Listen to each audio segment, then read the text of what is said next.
BRS కావచ్చు, BJP కావచ్చు విమర్శనాస్త్రాలు సంధిస్తూనే ఉన్నారు. దాదాపుగా మీరు అధికారంలోకి వచ్చిన ఒక 6 నెలలు ఎలక్షన్ కోడ్లోనే ఉండి సరే మీరు ఏదో మీ ప్రయత్నాలు చేస్తూ ఉన్నారు. ఆర్థిక లోటుపాట్లన్నీ కూడా సవరించుకుంటూ ముందుకెళ్తూ ఉన్నారు. సరే సాధ్యం అసాధ్యమైన విషయాలు పక్కన పెడితే 1 సంవత్సరం 2 సంవత్సరాల తర్వాత కానీ మనం దీని గురించి ఒక నిర్దిష్టమైనటువంటి అంశాలు మనకు బయటకు వస్తాయి.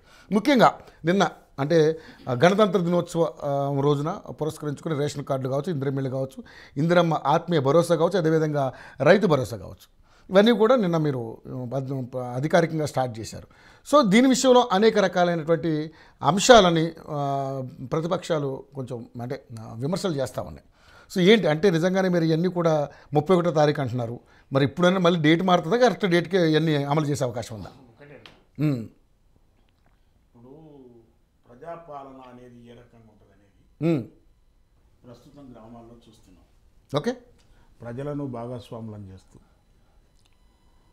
ఈ పథకాలన్నింటిని కూడా ఎవరు అర్హులు ఏంటి అని చెప్పేసి అని గ్రామంలో ప్రత్యక్షంగా కార్యక్రమాన్ని తీసుకుంటూ ఇంటింటి సర్వేనే కానీ అదే రకంగా ఫస్ట్ మేము గవర్నమెంట్ వచ్చినప్పుడే ఈ దరఖాస్తులు ఏవైతే తీసుకోవడం కోసం ఫస్ట్ స్టార్టింగ్లోనే వీటన్నిటిని కూడా ముందు అంటే వాళ్ళు ఏమి ఇచ్చిండ్రు రిపోర్ట్స్, మళ్ళీ ఇప్పుడు ప్రస్తుతం ఏం నడుస్తుంది అనేది కూడా పూర్తిగా షఫ్లింగ్ చేసి వాటి సెలెక్ట్ చేస్తూ పార్టీలకు అతీతంగా అంటే టీఆర్ఎస్, బీజేపీ, కాంగ్రెస్, కమ్యూనిస్టులు అనే తేడా లేకుండా మనం ఏదైతే బెనిఫిషరీస్ను సెలెక్ట్ చేయడం అనేది జరుగుతుంది. అయితే మీరు అన్నట్టుగా మేము చెప్పిన అన్ని సంక్షేమ పథకాలను కూడా మొదటి నుంచి ఒకేసారి అమలు చేయొచ్చు. కానీ దౌర్భాగ్యం ఏంటంటే వచ్చిన తర్వాత ఇది అప్పుల కుప్పగా ఉన్నది రాష్ట్రం. ఈ అప్పుల కుప్పగా ఉన్న ఈ రాష్ట్రంలో ఒకవైపు అప్పులకు వడ్డీలు కట్టడం, వాటిని కూడా మళ్ళీ ఆ వడ్డీలు కట్టడానికి మళ్ళీ వడ్డీకి తీసుకురావడం, మళ్ళీ దాంట్లో జీతాలే కానీ లేకపోతే పెన్షన్సే కానీ ఈ సంక్షేమ కార్యక్రమాలను నెరవేర్చడంలో చాలా చిత్తశుద్ధిగా మేము ముందుకు కూర్చున్నాం. సరే ప్రతిపక్షాలుగా వాళ్ళ బాధ్యత ప్రకారం వాళ్ళు నిలదీస్తున్నారు. కానీ కొంత ఓవర్ అయ్యి ఇప్పుడు బీఆర్ఎస్ ఉంది ఫర్ ఎగ్జాంపుల్, ఈ రాష్ట్రంలో 10 సంవత్సరాలు పరిపాలించారు. వాళ్ళు 10 సంవత్సరాలు పరిపాలించారు. వాళ్ళు చేసిన అభివృద్ధి ఏందో దేశ రాష్ట్ర ప్రజలకు అందరికీ కూడా తెలిసింది. అదే రకంగా చెప్పేది కొంత చేసేది కొంత, చెప్పేది బారడంత అన్నట్టుగా వాళ్ళు చేసిన పథకాలను కూడా దేశవ్యాప్తంగా కూడా అన్ని పేపర్లలో ఉర్దూల, తమిళంల, కన్నడల అన్ని రకరకాలుగా వేసుకొని కూడా లంబాచారం కొట్టుకుర్రు వాళ్ళు. సరే వాళ్ళు భారతదేశ పార్టీ పెట్టాలి, మేము రాష్ట్రంలో ఏం చేస్తున్నాం అని చెప్పుకోవచ్చు, దానికోసం చేసిరు వాళ్ళు. కానీ దీంట్లో ఇప్పుడు 7.5 లక్షల కోట్లు అప్పు కావడం, వీటన్నిటిని కూడా అధిగమిస్తూ మా యువ నాయకుడు రేవంత్ రెడ్డి గారు సాహసోపేతంగా ఈ కార్యక్రమాలను అన్నింటిని కూడా వాళ్ళు పెట్టిన పెండింగ్ బిల్స్, నిజానికి మేము వచ్చిన వెంబడి మేము కొత్తగా చేసింది ఏం లేదు. వీళ్ళు గత 10 సంవత్సరాల కాలంలో ఏవైతే వీళ్ళు చేశారు పనులు, ఆ పనులకు పెట్టిన పెండింగ్ బిల్స్, కాంట్రాక్టర్లతో పని చేయించారు, ఇంకోటితో పని చేయించారు, ఇవన్నీ చేసారు. వాటిని ఎవరికి కూడా బిల్లులు ఇవ్వకుండా పోయారు. మళ్ళీ పైసలేమో 7.5 లక్షల కోట్లు అప్పాయి, బిల్లులు మాత్రం వాటిని పెండింగ్లో ఉన్నాయి. అంటే వీటన్నిటిని కూడా బిల్స్ రిలీజ్ చేయడమే కానీ మళ్ళీ కొత్తగా పథకాలను ముందుకు తీసుకుపోవడమే కానీ ఇవన్నీ జరుగుతున్న సమయంలో మేము 6 గ్యారెంటీలు ఏవైతే చెప్పినామో వాటిలో 5 పర్ఫెక్ట్గా మేము చేసినాం. ఎన్ని? 5. ఒకటి 2,500 రూపాయలు మహిళలకు ఇచ్చేది పెండింగ్ ఉంది. నిరుద్యోగ భృతి అంటే నేనేమంటున్నా ఈ 5 దాంట్లో లేదు అది. అంటే కంటిన్యూ మహిళలకు ఒక్కోటి చేసుకుంటే పోతుంది. అయితే దానికి నిరుద్యోగ వృత్తిని ఉద్యోగాలు ఇవ్వకపోతే నిరుద్యోగ వృత్తి గురించి ఆలోచన చేయాలి. అలా వచ్చారా? ఆల్రెడీ మీ దాంట్లో ఇప్పుడు 52,000 ఉద్యోగాలు ఇస్తూనే ఉంటుంది. ఏమంటున్నా ఇప్పుడు ఉద్యోగం కావాలి కానీ వృత్తి గురించి ఎవడు అడుగుతాడు? అంతకన్నా ఇంకేం కావాలి? అది ఎంతవరకు ఇచ్చారనేది కదా ఇక్కడ పాయింట్. అంటే కంటిన్యూ అవుతుంది, అది కంటిన్యూ ప్రాసెస్. నేను ఏమంటున్నా కానీ అసలు కాదు చెప్పి అసలు కూడా ఇవ్వలేదు, ఏమైనా ప్రాసెస్లో పెట్టినాం. అయితే నేనేమంటున్నా ఇది జరుగుతున్న సమయంలోనే ఈ రైతు మన నిన్న 26 జనవరి రోజు 75 సంవత్సరాలు భారత రాజ్యాంగం అమల్లోకి వచ్చి పూర్తి చేసుకున్న ఈ యొక్క ప్లాటినం జూబ్లీ ఉమ్, ఉమ్, సంబరాల్లో భాగంగా ఈ 4 కూడా నిన్న స్టార్ట్ చేయడం జరిగింది.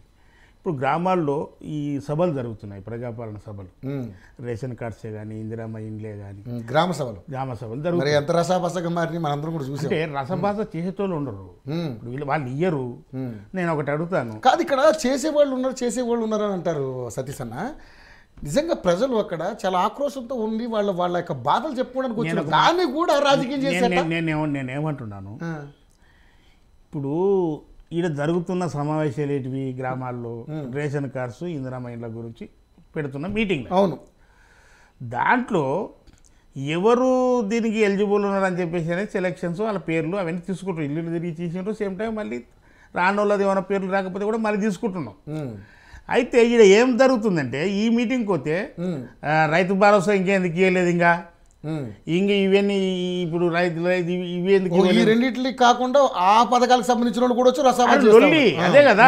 ఇప్పుడు ఉద్దేశం నేను ఏమంటున్నాను, ఇప్పుడు సంక్షేమ పథకాల విషయానికి వచ్చేవరకల్లా దీని మీద నడుస్తుంది. ఇప్పుడు టీఆర్ఎస్ అయినా ఎవరైనా దరఖాస్తులు తీసుకొచ్చి పెట్టుకోవచ్చు, ఎవరైనా పెట్టుకోవచ్చు. మీరు పెట్టుకోవద్దని ఎవరైనా అంటున్నాడా?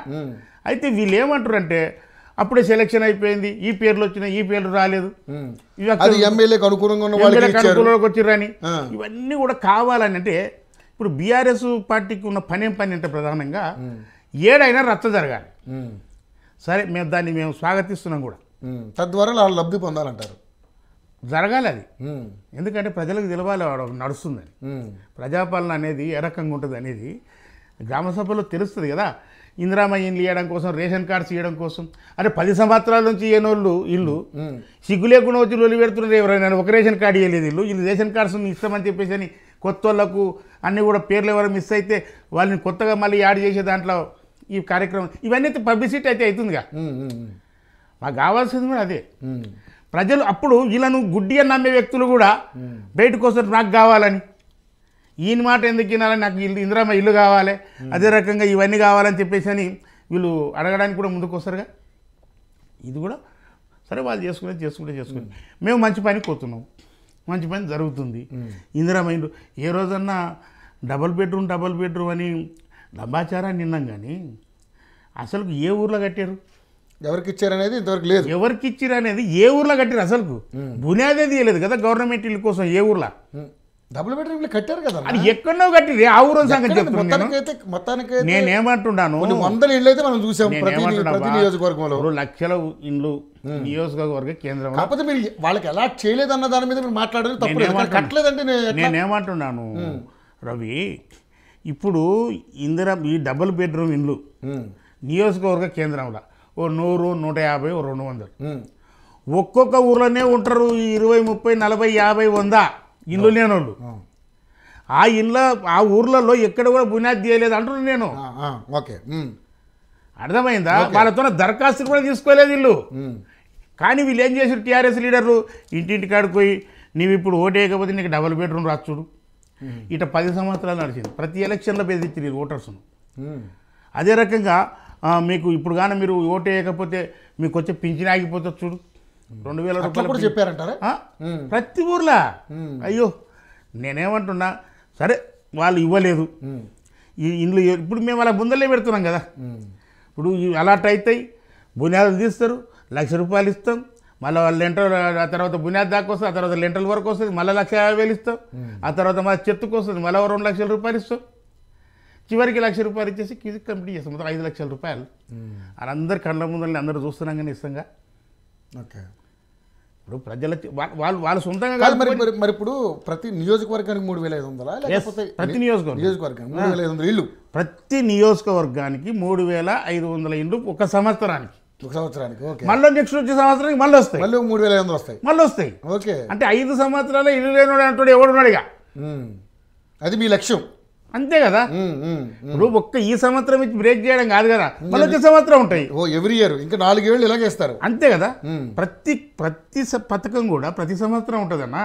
ఇప్పుడు 12,000 రూపాయలు ఇచ్చి మహిళలకు మేము చేతులు దులుపుకోంగా. ప్రతి సంవత్సరం ఇస్తూనే ఉండాలి. 6 నెలలకు ఒకసారి 6,000 రూపాయలు ఈ మహిళలకు ఇందిరామ్మ భరోసా కింద వేయాల్సిందే. అదే రకంగా రైతు భరోసా ఇప్పుడు 7.5 అన్నాం మేము, 7.5 అన్నాం ఎకరాకు. పంటకి 7.5 అన్నారు. మొత్తం 15 అన్నారు. మొత్తం 15 అన్నాం, ఇప్పుడు 12 ఇస్తున్నారు. ఇస్తున్నాం. అవి కూడా చివరి వరకల్లా ఈ 7.5 కంప్లీట్ అవుతారు. అది కూడా ఏం మాట తప్ప మేము అది కూడా ఖచ్చితంగా చేస్తాం.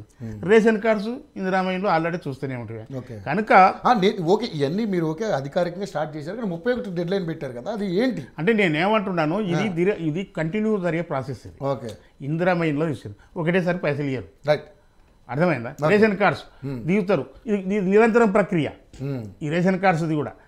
ఓకేనా? అదే రకంగా ఈ ఆత్మీయ భరోసాని మహిళలకు ఏదైతే పెట్టినామో కూలీలకు, రైతు కూలీలకు, అయితే వీళ్ళను ఆల్రెడీగా మేము జాబ్ కార్డు ఆధారంగా తీసుకొని వీళ్ళకి మేము అయితే రైతు కూలీలకు కూడా న్యాయం చేసే కార్యక్రమం ఇది. అంతే కదా. ఇప్పుడు రైతు కూడా 6,000 రూపాయలు, 6,000 రూపాయలు. ఓకే, అంటే 6 నెలలకు, 6 నెలలకు ఒకసారి 6,000 వేస్తాం, మళ్ళీ 6 నెలలు అయిన తర్వాత మళ్ళీ వేస్తాం. అంటే ప్రతి సంవత్సరం 12,000 రూపాయలు, అంటే నెలకు 1,000 రూపాయలు. నెలకు 1,000 రూపాయలు. అదే ఇది. ఆ తర్వాత ఈ రైతు భరోసా ఇది అకౌంట్లో పడతాయి ఇక సమస్యలే. రైతు భరోసా అది మామూలు ప్రాసెస్, అది మామూలు ప్రాసెస్. దానికి ఒక లిమిట్ పెట్టినాం, దాని ప్రకారం ఎన్ని ఎకరాలు పెట్టారు లిమిట్? ఇప్పుడు దాన్ని ఆల్రెడీగా 5 నుంచి 7 అని అనుకుంటున్నారు, 5 నుంచి 7 అనుకుంటారు, 10 అని కూడా అంటుర్రు. ఓకే, దాన్ని చూసుకొని అమౌంట్ నిధులు వృధా కాకుండా చూసుకుంటూ పోతాం. ఇది ఖచ్చితంగా ప్రతిపక్షాలు ఎన్ని అన్నా, ఎన్ని గగ్గోలు పెట్టినా, ఎంత గందరగోళం పెట్టినా మేము అన్నవి మాత్రం ఖచ్చితంగా మేము చేస్తాం. ఇది పేదల ప్రభుత్వం. నిజానికి చెప్తున్నాను, నేనున్న ఇల్లు కూడా ఇందిరామ ఇల్లే. మాకున్న ఏమైనా గవర్నమెంట్ భూమి ఇస్తే ఇందిరామ ఇచ్చిన భూమి. దళిత వర్గాలకు, గిరిజనులకు, దళితులకు, గిరిజనులకు, బీసీలకు ఈరోజు సీలింగ్ ప్రకారమే కానీ అసైన్ ల్యాండ్స్లలో పేదవాళ్ళకు భూములు వంచింది కాంగ్రెస్ ప్రభుత్వమే. ఎందుకు ఆ పరిస్థితి వచ్చింది అంటే, మొట్టమొదటి నుంచి స్వాతంత్రం తెచ్చిన కాడ నుంచి వీళ్ళే అధికారంలో ఉన్నారు. అంటే పేదరికం ఆరంభం నుంచి వీళ్ళే ఉన్నారు.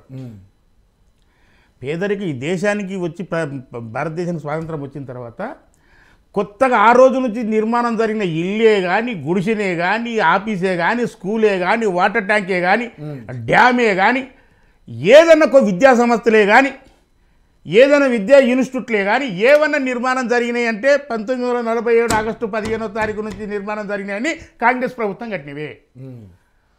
మరి ఇంకా పేదరిక నిర్మూలన ఎందుకు పోలే మన దగ్గర? ఇప్పుడు ఇక్కడ వినండి, మొత్తం పూర్తిగా అట్లా లేదు కదా. అది నిదానంగా, ఆ రోజు డబ్బులు లేవు, నిదానంగా జరుపుకుంటూ వస్తున్న ప్రక్రియ ఇది. ఒకేసారి పేదోడు ఉన్నోడు అయిపోవాలంటే ఇక మూర్తి వ్యవస్థనే ఆగిపోతుంది. ఇన్నేళ్ళు అయింది, 70 ఏళ్ళు నడుస్తూనే ఉంది. 100 ఏళ్ళు ఏం చేస్తాము? జనాభా నియంత్రణ లేనటువంటి పరిస్థితి. ఒక్కొక్కడు ముగ్గురు. ఇప్పుడు దళితులకు 2 ఎకరాల భూమి ఇస్తుంది ఇందిరామ, వీళ్ళకేం భూమి ఉండదు, కానీ వీడు 6 మందిని కట్టాడు.